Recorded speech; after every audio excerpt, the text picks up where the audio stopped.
संन्यासिनां क्वचित्।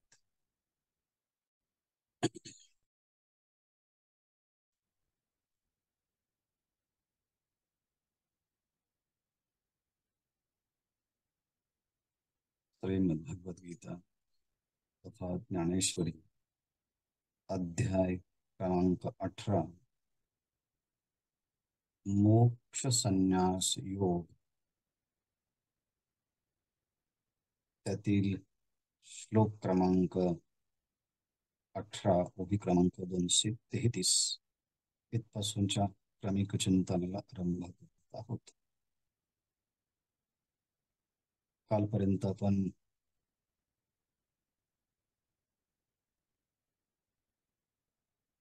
देहच मी आहे, इंद्रिय मी आहे, मन बुद्धी मी आहे, कर्माचा कर्ता मी आहे, कर्माचा भोक्ता मी आहे, ज्ञाता मी आहे, कर्तृत्व भोक्तृत्व ज्ञातृत्व, देह मी आहे, देह संघात मी आहे. एवढं देहाचं तादात्म्य आहे ज्याचं, असा देह भरण पोषण करणारा व्यक्ती पूर्णपणे कर्माचा त्याग करू शकत नाही. नहि देहभृतं शक्यं त्यक्तुं कर्माण्य शेषतः. देहाचं भरण पोषण करणारा कर्माचा त्याग करू शकत नाही. कोण करू शकतो? यस्तु कर्म फलत्यागी, जो कर्माच्या फलाचा त्याग करतो, सत्यागी इति अभिधीयते, त्याला त्यागी असं म्हटलं आहे. म्हणून शरीर हेच एक प्रकारचं कर्म असल्यामुळे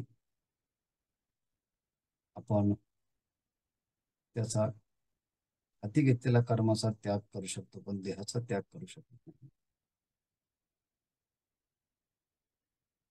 पण शरीराच्या निमित्तानं ही कर्मच जीवाच्या पाठीमागे लागलं असल्यामुळे जिवंत नसतानाही कर्म संपत नाही.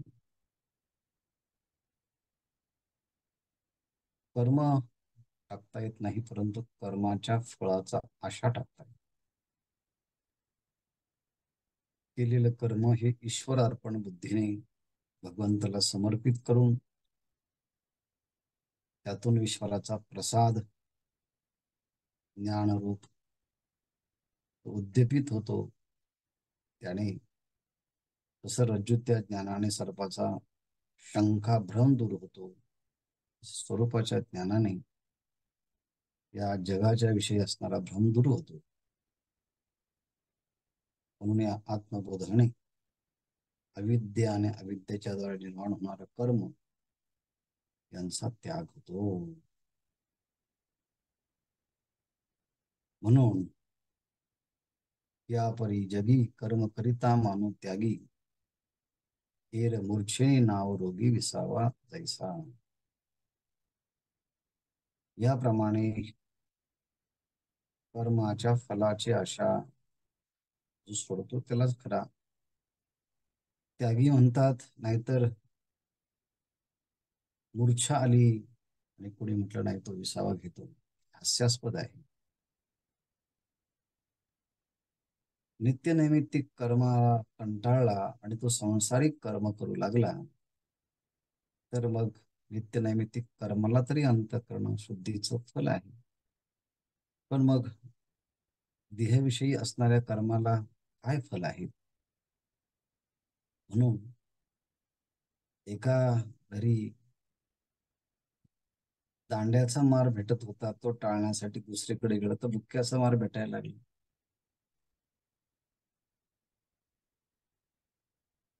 आणि म्हणून आपण एक कर्म टाकलं तर दुसरं कर्म आपल्याला पुन्हा स्वीकारावंच लागतं. तैसा कर्मेशने एकी, तो विसावा पाही आणि की दांड यांचे घाई बुकी धडणी जैसी. किती वर्णन करायचं म्हटले तर असो, जो कर्मफळाचा त्याग करतो तोच नैष्कर्म्य स्थितीला प्राप्त होतो, असं त्रिजगतातलं सत्य आहे. इथपर्यंतचा हा भाग आपण पाहिला. आणि मग भगवान आता अनिष्ट, इष्ट आणि मिश्र असे 3 प्रकारचे कर्माचे फल सांगितले आहे. देवादिक असेल तेही कर्माचंच फल आहे. स्वर्गादिकामध्ये राहतात, त्यांनी यज्ञ कर्माच्या द्वारे स्वर्गाची प्राप्ती करून घेतली, ते कर्माचंच फल आहे. पशु पक्षी, ढेकूळ, दगड, माती हे सुद्धा कर्माचंच फल आहे. हे अनिष्ट कर्माचं फल आहे. आणि मिश्र कर्माचं फल मनुष्य योनिधिक आहे. याप्रमाणे कर्मणः त्रिविधम फलम, या प्रकारे कर्माचेही 3 प्रकारचे फल सांगितले आहे. इष्ट, अनिष्ट आणि मिश्र. अत्यागिनाम म्हणजे कर्मचा अहंकार आणि कर्मफलाचा त्याग न करणारा व्यक्ती, कर्माधिकारी व्यक्ती, प्रेत्य, प्रेत्य म्हणजे मृत्यूनंतर, अत्यागिनाम प्रेत्य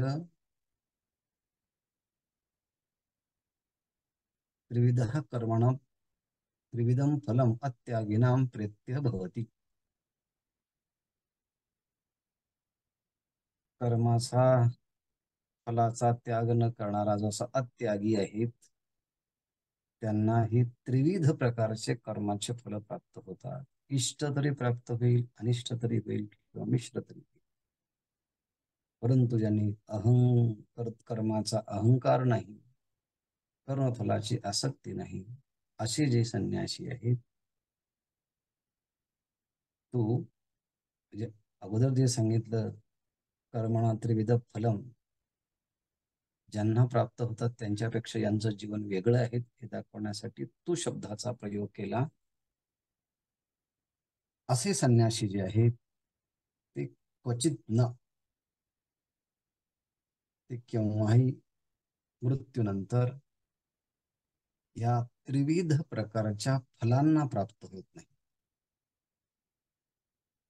इष्ट, अनिष्ट आणि मिश्र हे संन्याशांना, म्हणजेच कर्माचं कर्तृत्व आणि कर्मफलाची आसक्ती नाही, अशा संन्याशांना, मी सच्चिदानंद स्वरूप ब्रह्म आहे, अशा संन्यासांना त्रिविध प्रकारच्या कर्माचं फल प्राप्त होत नाही. न तो संन्यासीनाम क्वचित, संन्यासीनाम क्वचित न, या संन्याशांना केव्हाही ते त्रिविध प्रकारचं कर्माचं फळ भेटत नाही. कोणाला भेटतं? अत्यागिनाम, जे अत्यागी आहे. कसला त्याग नाही करत ते? अहंकाराचा त्याग करत, फलासक्तीचा त्याग करत नाही, म्हणून अत्यागिनाम प्रत्य.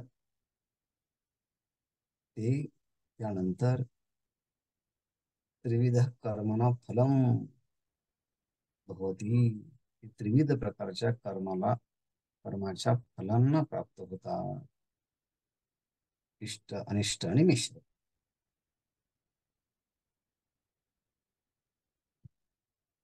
ह्या श्लोकावरती ज्ञानेश्वर महाराजांनी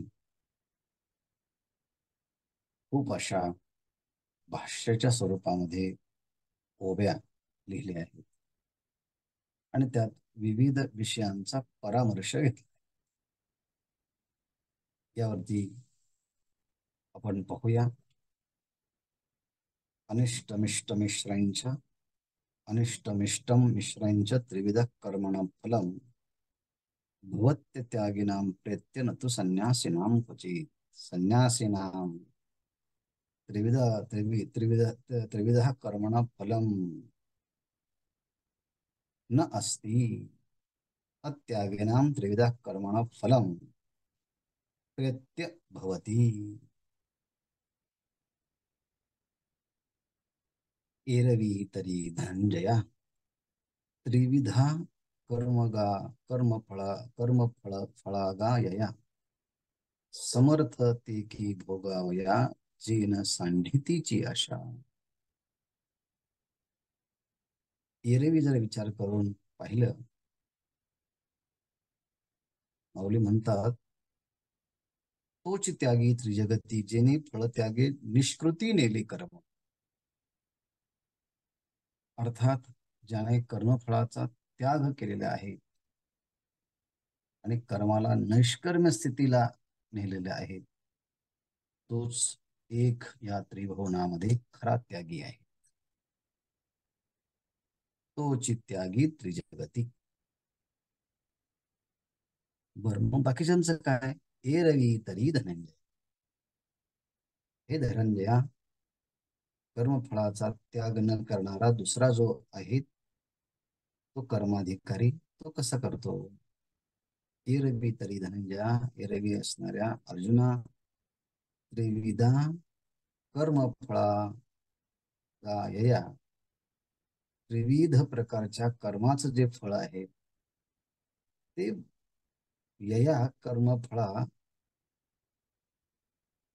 भो समर्थ की भोगावया जेन सांढितीची आशा. जे कर्मफळ आशा न संढितीची, ते भोगावया समर्थ. जे कर्मफळाची आशा सांडित नाही, सोडत नाही, टाकत नाही, आशा न संढितेची, वरती घ्यायचं, कर्मफळा आशा न संढितेची, जे कर्माच्या फलाची आशा जे सांडत नाही, टाकत नाही, आणि कर्तृत्वाचा अहंकारही सांडत नाही, त्यांना आणि त्यांनाच या त्रिविध प्रकारच्या कर्माचा फळाचा अधिकार भोगण्याकरता प्राप्त होत असतो. ते की भोगावया समर्थ, तेच भोगण्याकरता समर्थ होतात, पात्र होतात. कर्म करूनही अहंकार सोडत नाही, कर्मफळाची अपेक्षा सोडत नाही, आणि त्यामुळे कर्माच्या बंधनामध्ये अडकतात. कशा प्रकारे?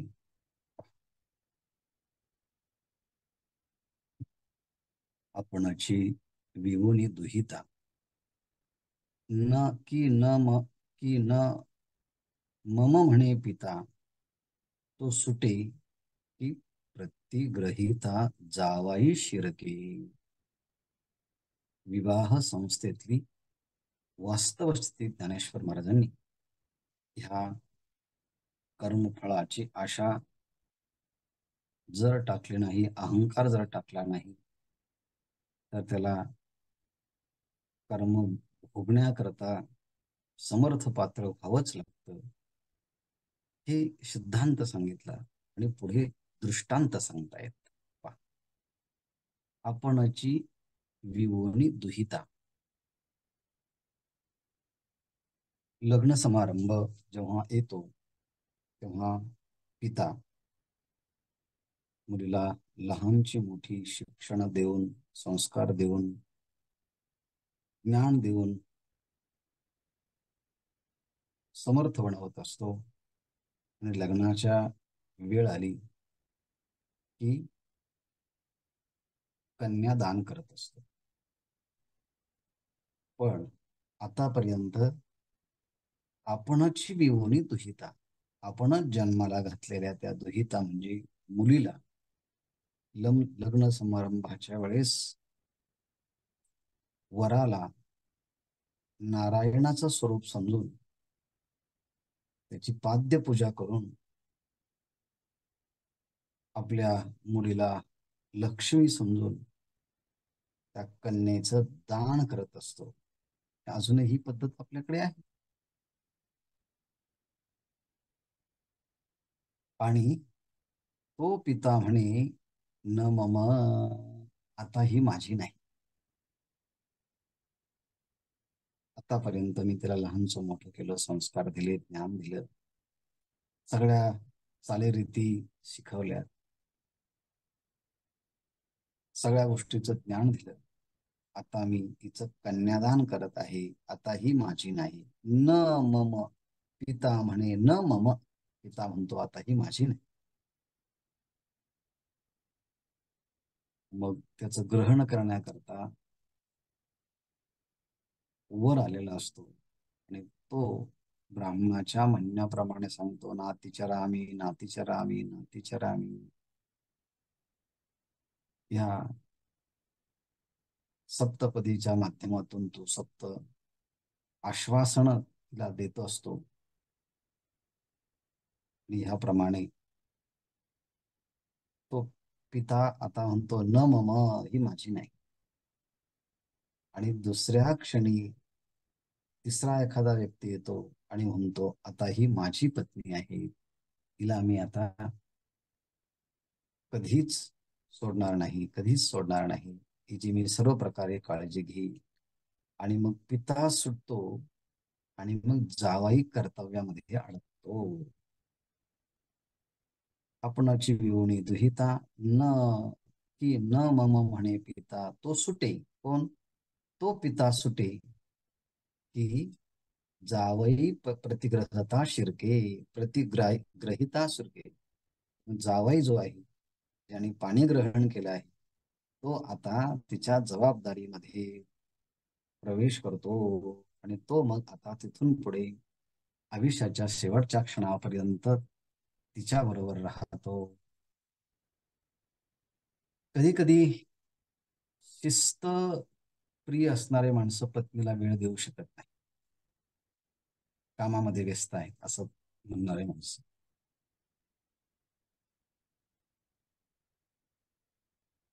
पण नंतर नंतर म्हातारपणामध्ये त्यांना आपण केलेल्या काय म्हणूया आपण, दिलेल्या त्रासाची जाणीव होऊ लागते. आणि मग तिची ती काळजी घेतात. मग तिच्याबरोबर यात्रेला जातात, तिच्याबरोबर काय शॉपिंगला जातात, फिरायला जातात, देवाला जातात.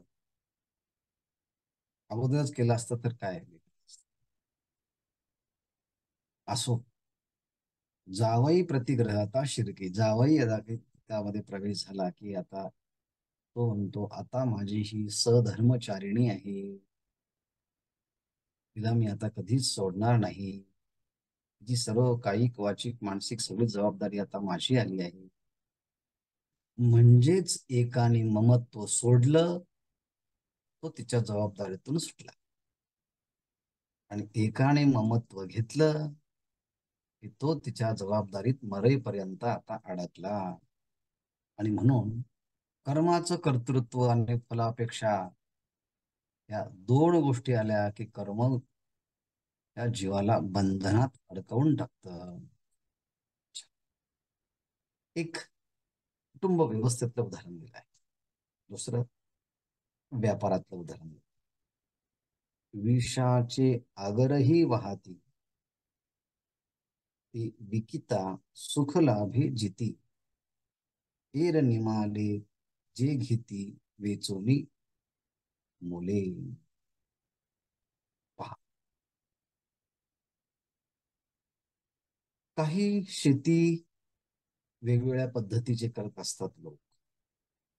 काही अफूची शेती करतात,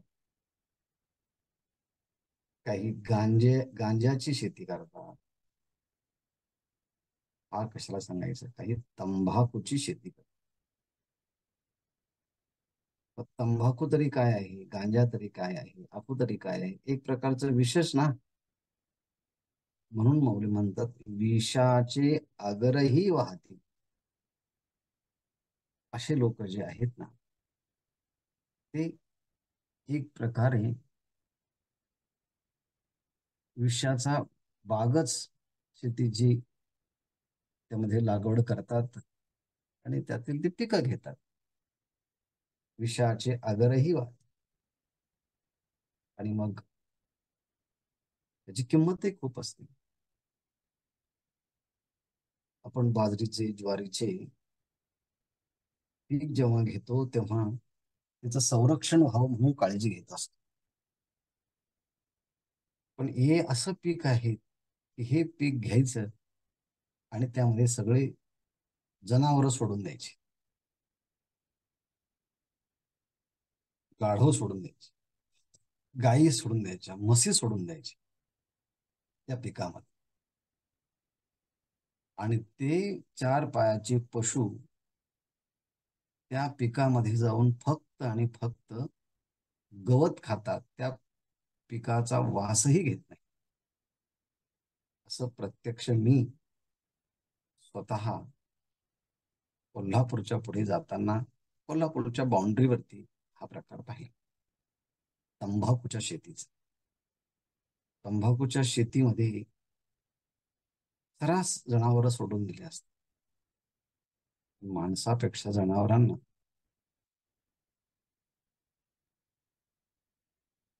अधिक ज्ञान असल्यामुळे ते त्याचा वासही घेत तंबाखूचा. पण माणूस हा बुद्धिवान प्राणी असूनही तोंडात घातल्याशिवाय राहत.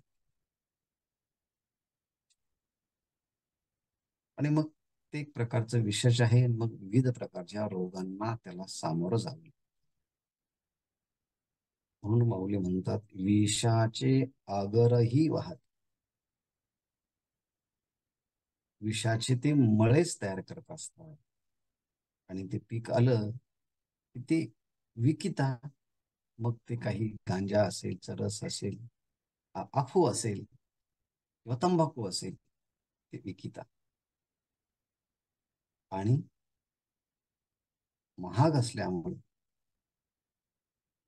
त्यांना ते विकत असताना सुखे लाभे जित्ती.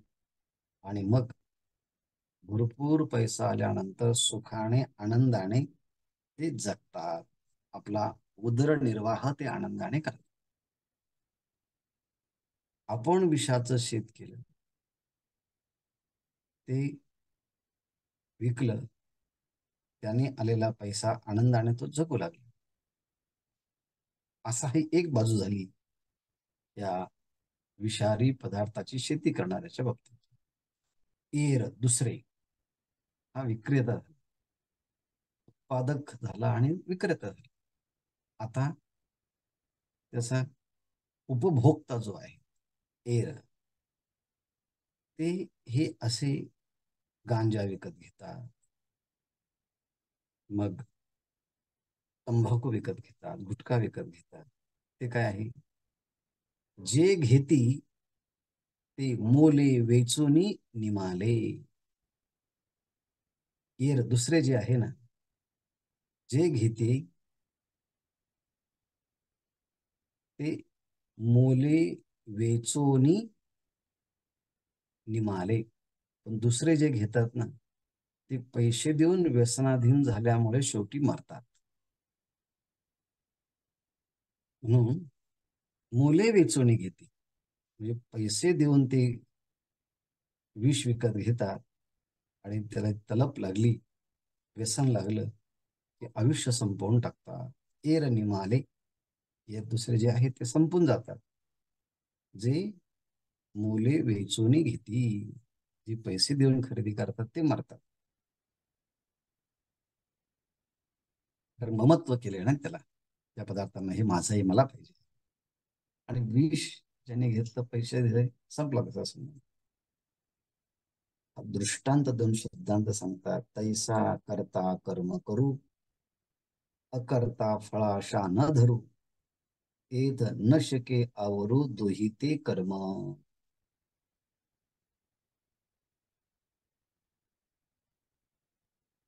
मग आता तैसे करता कर्म करू, त्याप्रमाणे एखादा त्या कर्माचा अहंकार धारण करून स्वतःला त्या कर्माचा कर्ता म्हणून कर्म करू लागतो.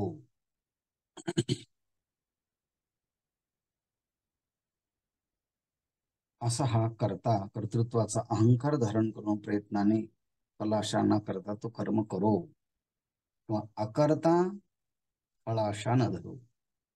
दुसरा अकर्ता आहे, कर्तृत्व अहंकाराने विमुक्त आहे. म्हणजे कर्माच्या फलासक्तीचा अहंकार नाही. त्याने सहजच फलाशा सोडून तो विमुक्त आहे. फलाशा न धरता तो सहज कर्म करतो. म्हणून आता कर्तृत्व अहंकार विमुक्त सहज कर्मफलापासून तो विमुक्त होतो. त्याच्याबद्दल बोलताना फलाशा ना धरता कर्म करो, त्या किंवा फलाशा सहित कर्म करो, त्या दोघांसही केवळ कर्म बांधू शकत नाही. किंवा कर्म करणे दोघांवरही अनावर आहे, चुकत नाही. अर्थात दोघांनाही कर्म करावं लागतं. कर्माची आशा, कर्माचा अहंकार आणि फलासक्ती सोडून जो आहे त्यालाही कर्म करावं लागतं. आणि मी कर्माचा करता आहे असा अहंकार धारण करतो तोही कर्म करतो. कर्म असं म्हणत नाही की आता तू कर्माचा अहंकार धारण केला, तूच कर्म कर, आणि कर्माचा अहंकार धारण नाही केला तू करू नको, ते कोणाला आवरत नाही. ते दोघही कर्म करतात.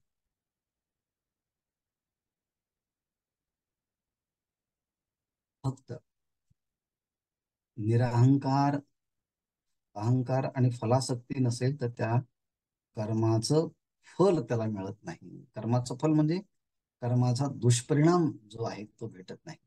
अंतःकरण शुद्धीचं फल तर भेटत असतं. हे सांगण्यासाठी उदाहरण देत आहेत. वाटे पिकलिया रुखाचे फळ अपेक्षित याचे, तेवी साधारण कर्माचे फळ घेतया. वाटे पिकलिया रुखाचे फळ अपेक्षी. एखादा मनुष्य रस्त्याने चाललेला आहे आणि रस्त्याने आंब्याची झाडं लागली आणि आंब्याला पाहतोय की अरे वा, छान आंबे लागलेले आहेत. मग काय करतो, त्या फळाची इच्छा धारण करतो. वाटे पिकलिया रुखाचे फळ तयाचे अपेक्षी. मग आता त्याला त्या कर्माचं फळ इच्छा करतो तर भेटणारच आहे. तेवी साधारण कर्माचे फळ घेत आहे. दुसरा जो आहे तो साधारण कर्माच्या फळाची इच्छा करतो, त्याला त्या प्रकारचं कर्माचं फळ प्राप्त होत असतं, बंधनकारक होत असतं. वाटी पिकलिया रुखाचे फळ अपेक्षित याचे, तेवी साधारण कर्माचे तया फळ घे.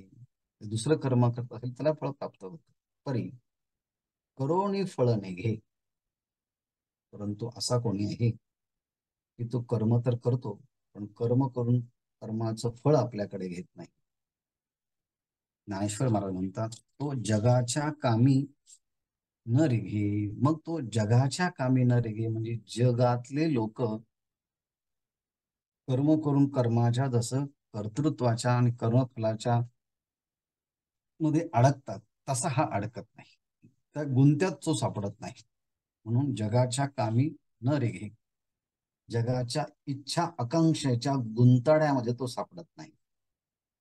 बाकी लोक जे त्रिविध जग आगावे कर्मफळ, हे जे त्रिविध प्रकारचं जग आहे, स्वर्ग आहे, मध्ये पृथ्वी आहे, खाली अतल वितल सुतल रसातल महातल पाताल आहे, वर भूरलोक भौरलोक जनलोक तपोलोक सत्यलोक आहे, आणि पृथ्वीवरती मध्ये मनुष्य लोक आहे. तेथे मनुष्य, तेथे देवता, तेथे पशु पक्षी त्या त्या ठिकाणी आहे. ते त्या ते त्या त्या कर्माचंच फळ भोगत असत. ज्ञानेश्वर मला सांगतात, देव मनुष्य स्थावर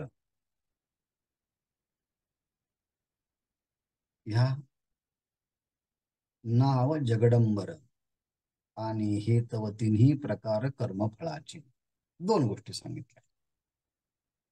पहिला, देवलोक जे की स्वर्गात राहतात, मनुष्य जे की पृथ्वीवरती राहतात, स्थावर तीही पृथ्वीवरच राहतात, पृथ्वीच्या खाली राहतात.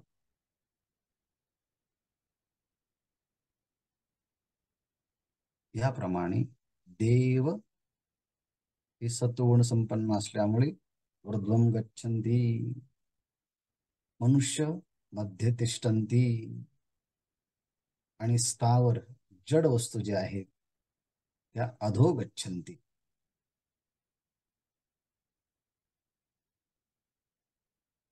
ऊर्ध्वं गच्छन्ति, मध्ये तिष्ठन्ति, अधो गच्छन्ति. याप्रमाणे देव हे स्वर्गामध्ये, मनुष्य मध्ये, स्थावर खाली.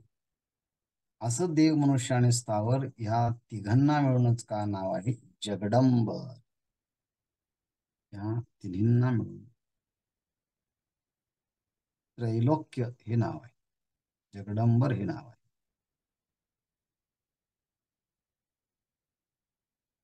आणि हे जे देव, स्वर्गस्थ देव,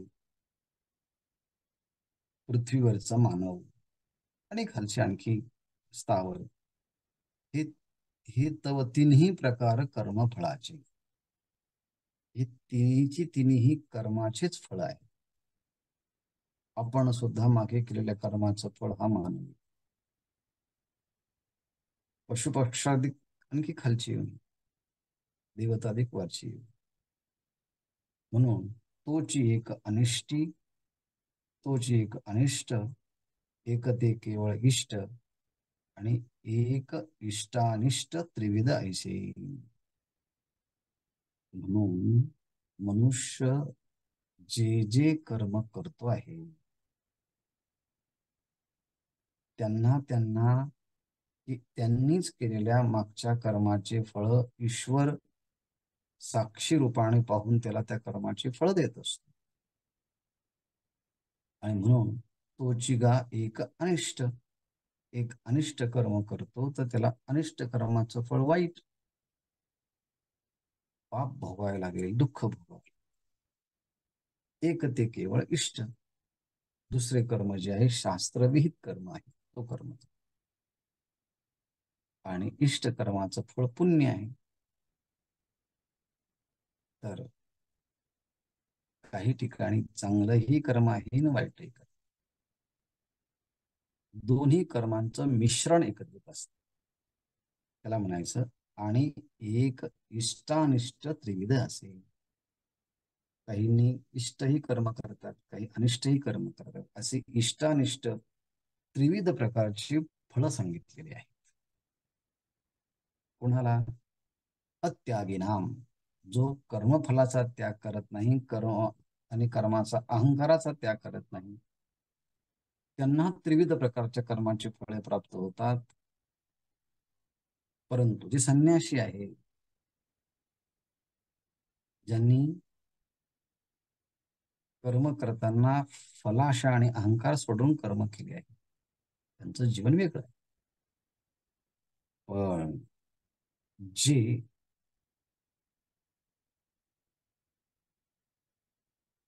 कर्तृत्व मद आणि कर्मफलास वाट टाकत नाही, त्यांना मात्र हे त्रिविध प्रकारचं इष्ट अनिष्ट, ही त्रिविध प्रकारच्या कर्माचं फळ भोगावं लागतं.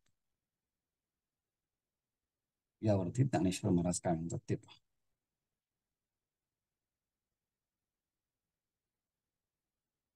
परी विषयमंती बुद्धी, अंगे सुनी अवधी,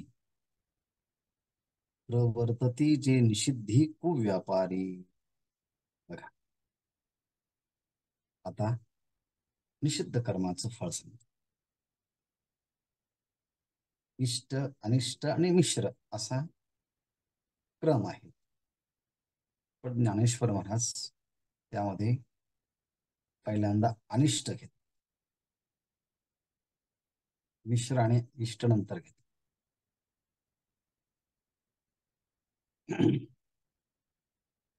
पहा, विषयमंती, ज्यांना विषया वाचून काही सर्वता रम्य नाही ऐसा स्वभावाची पाही इंद्रियांचा, असे जे विषय लोलूप जीव आहेत, विषयासक्त जीव जे आहेत,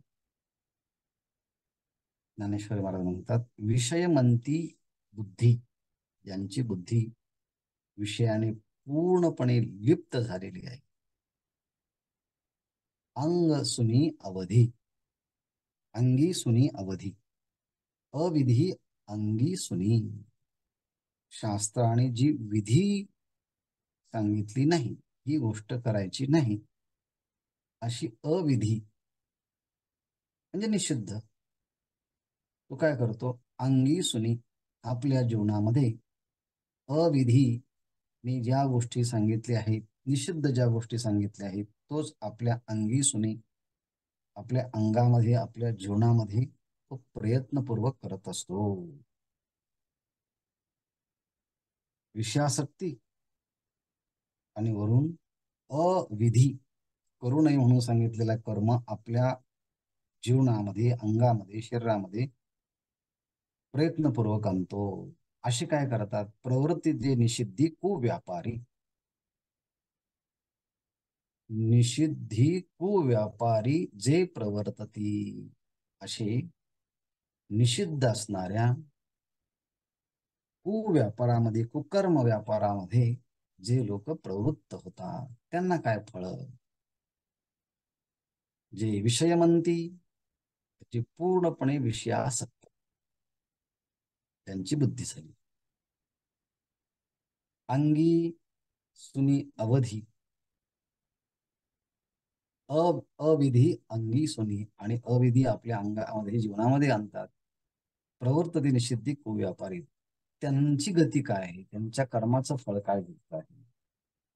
ज्ञानेश्वर मला सांगतात.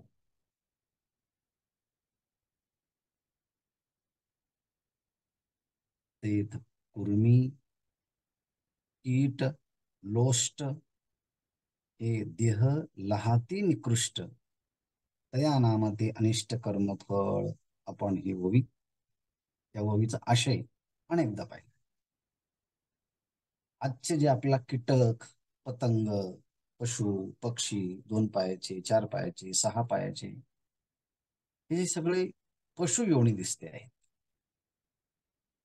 वाघ आहे, सिंह आहे, मच्छर आहे, हे सगळे सगळे जे आहेत, हे कीट पतंगादीमध्ये मोडतात.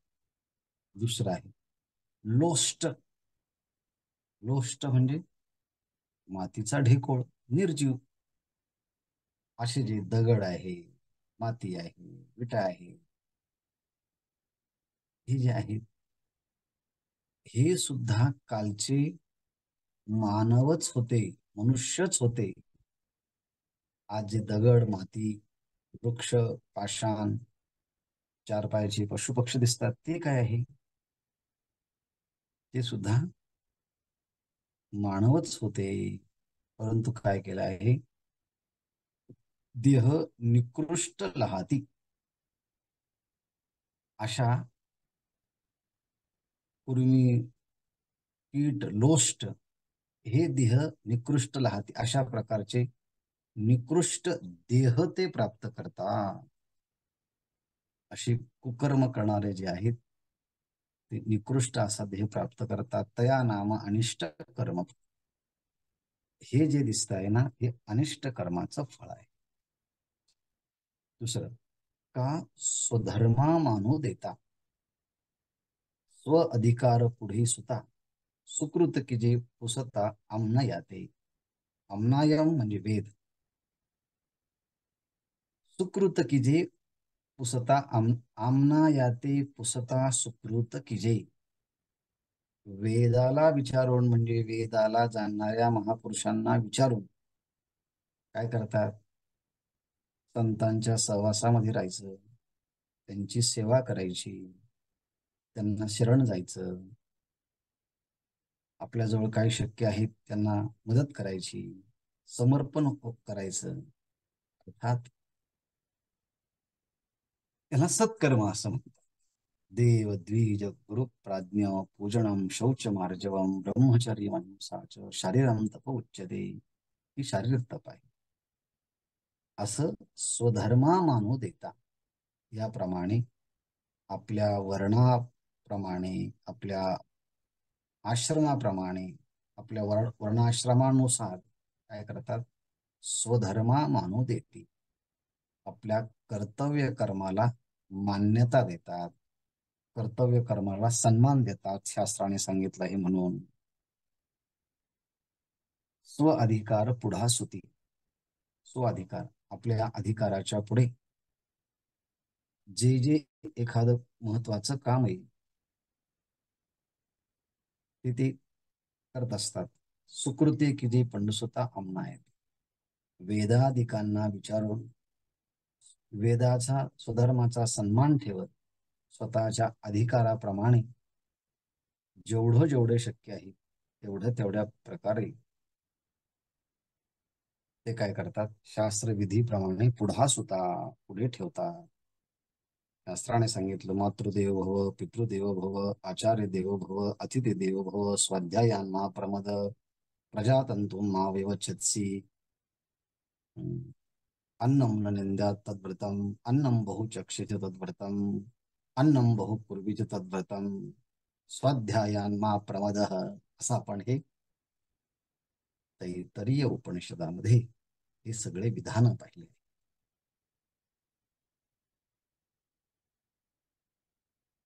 आपला अधिकाराप्रमाणे जे जे पुढे कर्म येतील ते करतात. असं सुकृत किती चांगल्या प्रकारचं कर्म करतात वेदाला विचार. मग काय करतात, यज्ञादक कर्म की जय, स्वर्ग सुख भोगी जय मनोहर, म्हणते संसारी जन्मी जय, यज्ञाधिक कर्म की जय, मग स्वर्ग सुख भोगी जय मनोहर. मग काय करतात ते, इंद्राधिक देवांचे देह लाईजती सव्यसाची. हे बाबा अर्जुना, इंद्राधिक देव जे आहेत, इंद्र आहेत, कुबेर आहेत, आणखी काही वेगवेगळ्या देवता आहेत, त्या देवतादिकांना जी देह प्राप्त झालेले आहेत ते सुद्धा या कर्माचेच फळ आहे, चांगल्या कर्माचे फळ आहे. इंद्रादिक देवाचे देह लाहिजती सव्यसाची, तया कर्मफळा इष्टाची प्रसिद्धी गा. तया कर्मफळा इष्टाची प्रसिद्धी गा. इष्ट असणाऱ्या कर्माचे हे इष्ट फळ आहे. म्हणजे स्वर्गाधिक देवता ते देखील एका काळात मनुष्यच होते. विटा माती वा दगड, लोष्ट,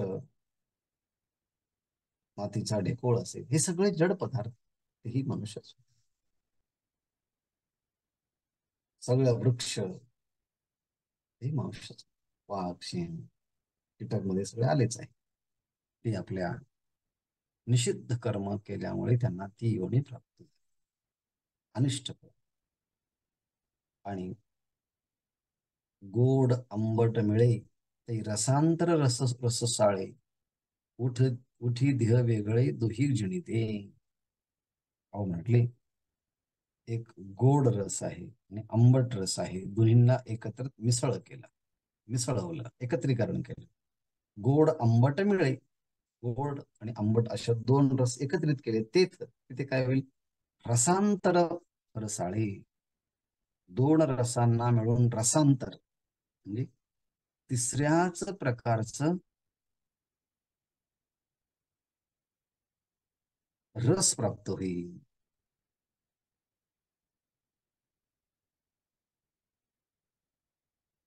गोड आंबट मिळे ते रसांतर रसाळे, उठी देही वेगळे दुही जिणिते. रसांतर फरसाळे उठी. मग त्या ठिकाणी त्या दोन रसांचं मिळून एक तिसऱ्याच प्रकारचा रस तयार होतो, दुहिते जिणिते. गोड आणि आंबट यांना एकत्रित तयार केलं तर तिसरा असा एक रस तयार होतो, गोड आणि आंबट यांच्यापेक्षा पुढचा सरस रस तयार होतो. असा ह्या दोघांच्या संबंधातला विचार. कशाप्रमाणे, योग वशे.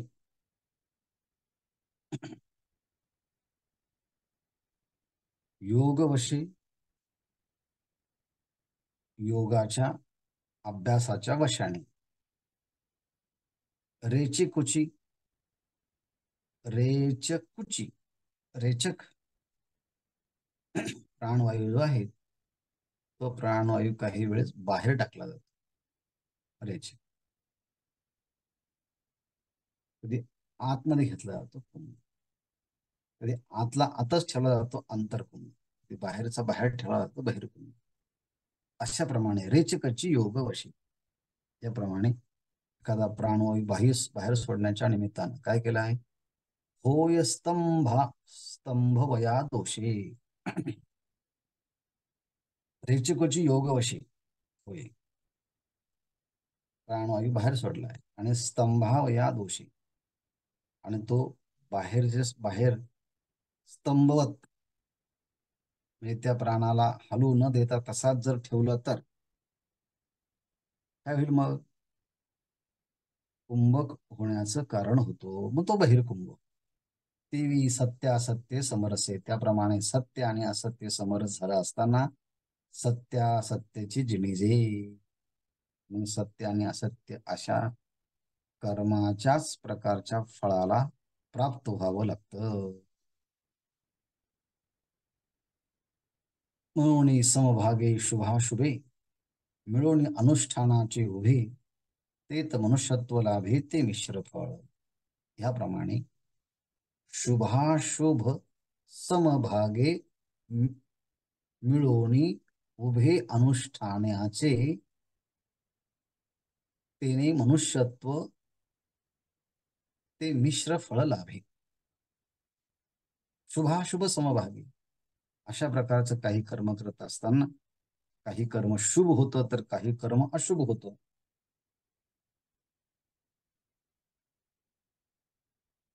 असं शुभाशुभ समभागी, सारख्याच प्रमाणामध्ये काही सम शुभ तर काही प्रमाणामध्ये तेवढंच अशुभ मिळवणे, दोन्ही मिळून अनुष्ठानांचे उभे, अशा प्रकारे चांगलं आणि योग्य या दोन्हींचंही अनुष्ठान होतं. आणि त्याच्यामुळे काय होतं, तेने मनुष्यत्व लाभे ते मिश्र फळ. आणि मग त्या इष्ट अनिष्ट दोन्ही समभागामध्ये केल्यामुळे त्याचा लाभ जो होतो त्याला मनुष्य योनीमध्ये फळ प्राप्त होतं, ते मिश्र फळ आहे. ऐसे त्रिविध या भागी कर्मफळ मांडले से जगी, या प्रकारे इष्ट अनिष्ट आणि मिश्र असे त्रिविध कर्मफळ जगी मांडलेशे, या जगामध्ये असं इष्ट अनिष्ट आणि मिश्र अशा त्रिविध प्रकारचे कर्माचे फळ मांडलेले दिसतात. त्या त्या वस्तू त्या त्या ठिकाणी उपस्थित असताना कळतं की ही कशा प्रकारची आहे. हे न सांढी तया भोगी जे सुदले आशा, जे आशा सुदले, जे आशेमध्ये ज्यांना फलाशा आहे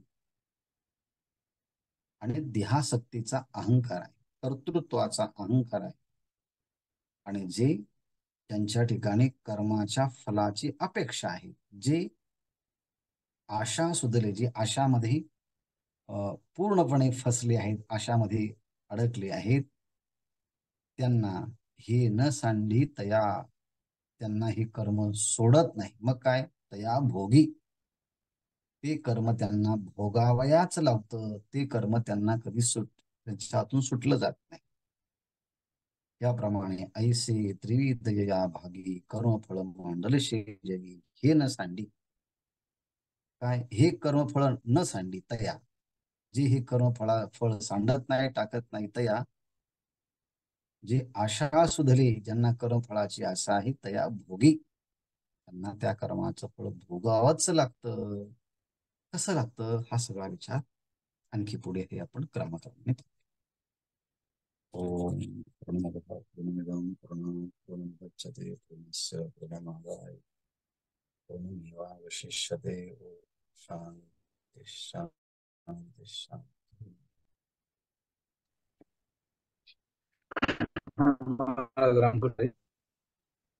हा सर, रामकृष्ण.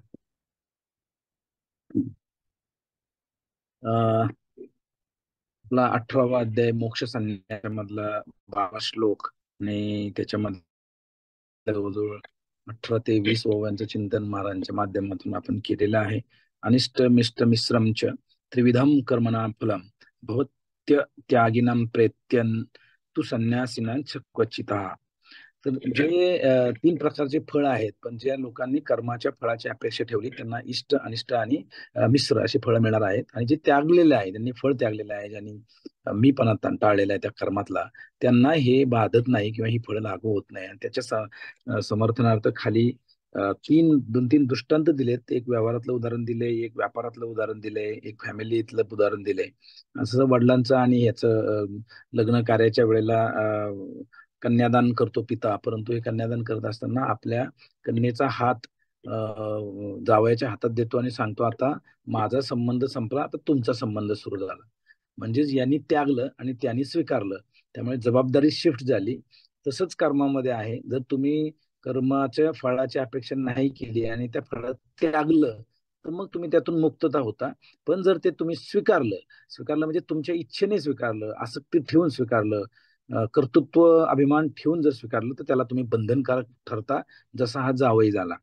आणि दुसरं एक व्यवहारातलंच उदाहरण दिलंय. धंदा करताना काही लोक आपूची शेती करतात, गांजाची शेती करतात, टोबॅकोची शेती करतात, आणि हे सगळं करत असताना ते व्यापार भरपूर पैसे कमवतात आणि पैसे कमवून दुसऱ्याला विकून जे खातात ते त्याला बळी पडतात. त्यांना कुष्ठरोग, त्यांना कॅन्सर होईल, त्यांना मुखाचे कॅन्सर होईल किंवा अजून काही आजार होतील.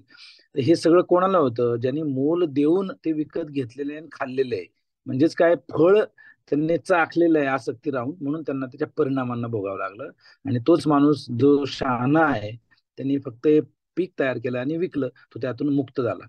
परंतु याचा अर्थ, जर कोणी आता काही थोडेसे तार्किक लोक जे असतात ना, ते एवढंच ओवीचा अर्थ घेतील आणि समाजामध्ये सांगतील, बघा ज्ञानेश्वर महाराजांनी सांगितले की अफूचा व्यापार करा, तंबाखूचा व्यापार करा आणि मस्तपैकी जागा. कारण माऊलींनी सांगितलंय आम्हाला. माऊलींनी असं नाही सांगितलं, ते कशाच्या संदर्भाने सांगितलं हे जास्त महत्वाचं. हे फक्त दृष्टांत आहे, हे करा असं नाही सांगितलं. हे समजून घ्या की तुम्ही कर्माच्या फळाचा त्याग केल्यानंतर कसं. तर हे असं लोक म्हणतात, असं कसं काय कर्माच्या फळाचा त्याग करता येईल? आपण मागे चिंतन केलं की कर्माच्या फळाचा त्याग करताच येत नाही. मग इथं तर तुम्ही सांगताय कर्माच्या फळाचा त्याग, त्यासाठीचे दृष्टांत दिलेला आहे. आणि मग सिद्धांताच्या ओळीमध्ये माऊली सांगतायत की तैसे करता कर्म करू, अकर्ता फळाशा न धरू, येथ न शके आवरू दोहिते कर्म. कर्म हे त्याला फळ देणारच, पण कर्म हे जड आहे, ते स्वतः फळ देत नाही. त्याच्यामुळे दोघंही कर्म करतात. दोघंही कर्मापासून तर वंचित राहू शकत नाही, त्यांना कर्म करावेच लागतात. कारण कर्म हे त्या जगण्याचं अस्तित्व आहे. आणि म्हणून हे करत असताना ते कर्म असे करायला पाहिजे की तो अकर्ता न धरू, फळाशा न धरू.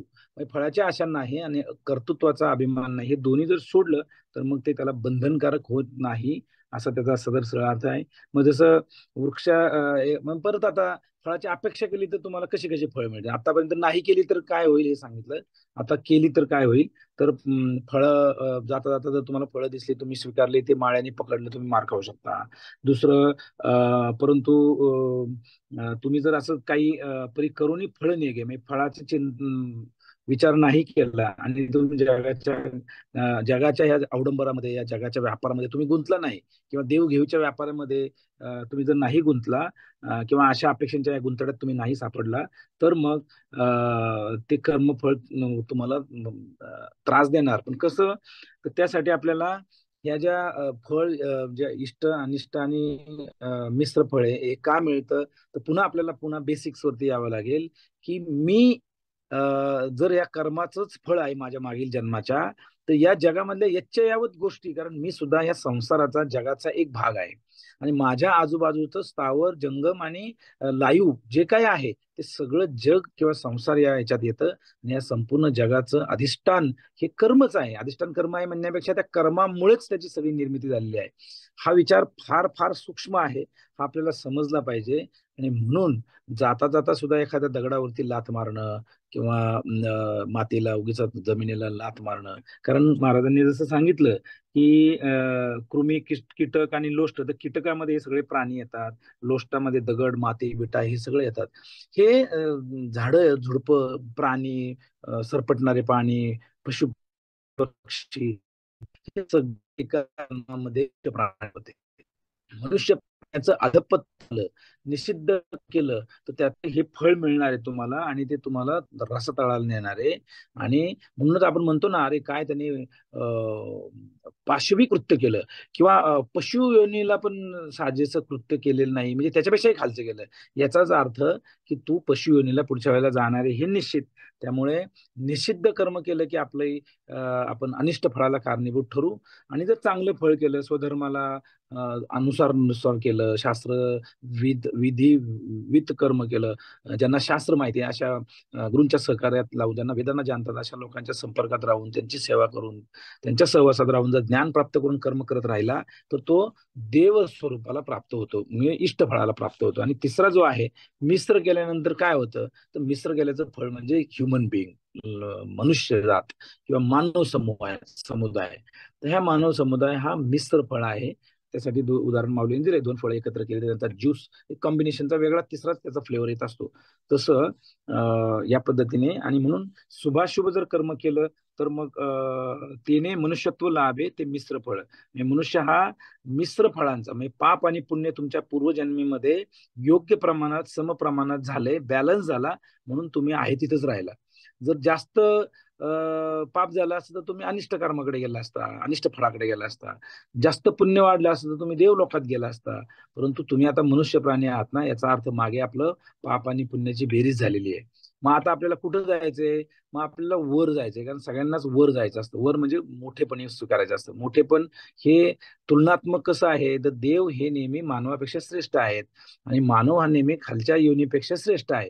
तर आपलं निसर्गाचाच नियम आहे की उच्चतेकडे ध्यास घ्यायचा. तसं जर असेल तर आपण थोडस देवाकडे सरकलं पाहिजे. आणि देवाकडे, ईश्वराकडे जात असताना निष्काम कर्माने ज्ञानाच्याही पलीकडे जाऊन आपण देवाच्याही पलीकडे, स्वर्गलोकाच्याही पलीकडे जर गेलो तर ते खरं आपलं पुरुषोत्तम योगाला प्राप्त करण्यासारखं आहे. अक्षर आणि अक्षराच्या पलीकडे जे तत्व आहे, पुरुषोत्तम तत्व जे आहे, पुरुषोत्तम योग जो आहे, ते तत्व आपल्याला तिथपर्यंत आपला खरा प्रवास आहे. आपला स्वर्गातला पण प्रवास नाही, देव पण होण्यातला प्रवास नाहीये, त्याच्यावरती आपल्याला जायचंय. हा सगळा बाबू महाराजांनी आज छान पद्धतीने समजून सांगितला. त्याच्यातल्या 2-3 ओवी ज्या आहेत, परी विषय म्हणता बुद्धी अंगी सुनी अविधी, प्रवर्तिती ते निषिद्धी कुव्यापारी.